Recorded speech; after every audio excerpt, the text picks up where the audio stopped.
إن الذين آمنوا والذين هادوا والنصارى والصابين من آمن بالله واليوم الآخر وعمل صالحا فلهم أجرهم عند ربهم ولا خوف عليهم ولا هم يحزنون. وإذا أخذنا ميثاقكم ورفعنا فوقكم الطور خذوا ما آتيناكم بقوة واذكروا ما فيه لعلكم تتقون ثم توليتم من بعد ذلك فلولا فضل الله عليكم ورحمته لكنتم من الخاسرين.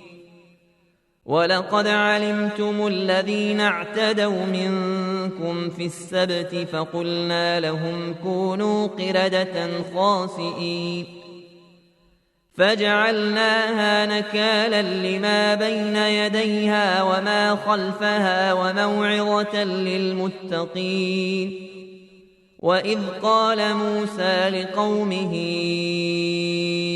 إن الله يأمركم أن تذبحوا بقرة قالوا أتتخذنا هزؤا قال أعوذ بالله أن أكون من الجاهلين.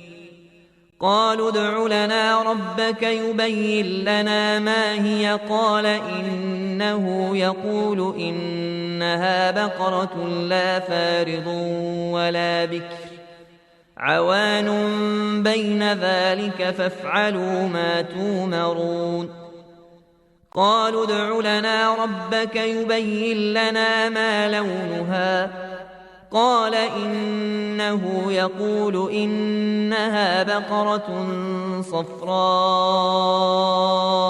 فاقع لونها تسر الناظرين.